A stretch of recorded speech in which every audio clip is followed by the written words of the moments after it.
peux encore me réjouir d'avoir pu vous faire découvrir avec vous cet itinéraire. Maintenant, comme je vous disais ce matin, on est passé du virtuel au réel et je dirais ça fait plaisir de le parcourir d'un bout à l'autre.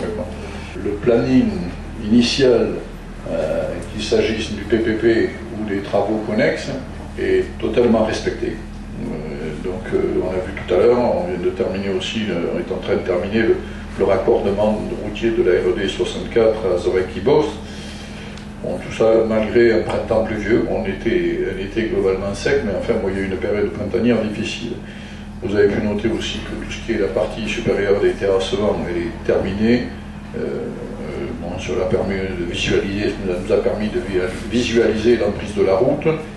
Et donc voilà. Puis je l'avais annoncé aussi lors de la conférence de presse du Point Triple, le basculement de la circulation sur la rocade ouest va pouvoir se faire donc à compter de demain.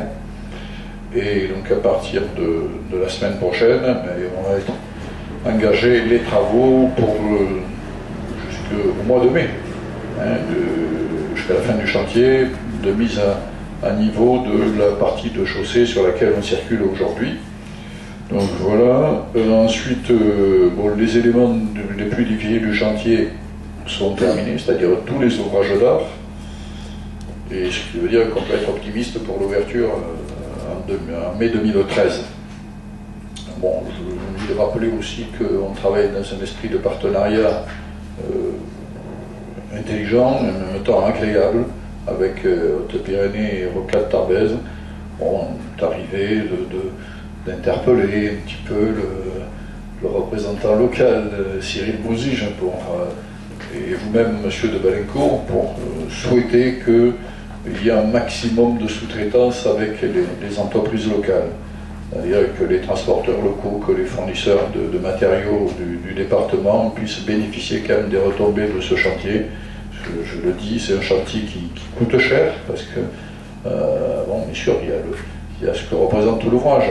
Mais enfin, globalement, quand on met le contrat du PPP, c'est-à-dire le contrat de partenariat, plus les travaux connexes qui sont faits sous maîtrise d'ouvrage du Conseil général, c'est 50 millions d'euros. Donc 50 millions d'euros, c'est sur le budget du Conseil général, surtout dans le contexte actuel, un effort énorme. Et donc il est important que quand il y a que les entreprises de ce département puissent bénéficier des retombées de ce chantier. Et de ce point de vue-là, bon, c'est quand même plus de 16% de travaux que vous avez confiés aux entreprises du département, soit 4 millions d'euros, ce qui est quand même pas neutre. Mais vous êtes encouragés à aller de 16 à 20, voire de 16 de 20 à 25. Nous n'y verrons que des avantages. Voilà.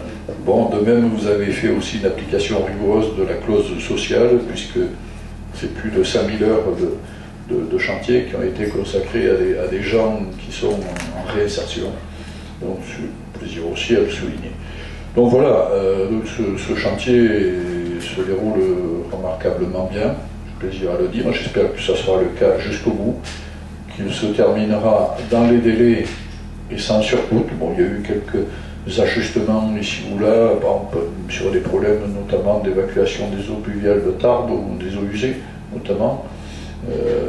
Mais des choses qu'on a réglées dans de bonnes conditions, y compris en relation avec la ville de Tarbes, avec la commune de Bordère-sur-Echèze, avec Bruce Hill, le maire de Bordère, il est par là, oui. Bon, on a pu régler toutes ces différentes opérations dans un bon climat de relations et faire en sorte que le contrat soit scrupuleusement respecté et sans dépassement significatif.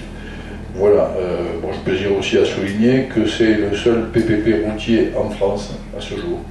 Un autre avait débuté, le tournement de Vichy, qui avait été lancé quelques mois après le nôtre, mais pour des raisons administratives, environnementales et autres, il n'a pas à ce jour abouti. Donc nous sommes les premiers et nous arriverons sans doute au terme dans un climat, je crois, de satisfaction générale.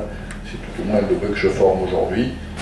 Au moment de l'inauguration, nous aurons à faire le bilan de ce projet. Je crois que c'est un projet important qui apportera une valeur leur ajouter une plus-value à l'aménagement de ce territoire départemental, et notamment de cette liaison entre le nord du département, l'agglomération tarbaise, et voir la relation aussi avec l'autoroute A64 et permettre notamment aux gens touristes éventuels qui viennent de Bordeaux comme ça de s'engager sur cet itinéraire et de rejoindre plus rapidement l'agglomération tarbaise, l'ensemble du département, mais aussi les stations touristiques de montagne.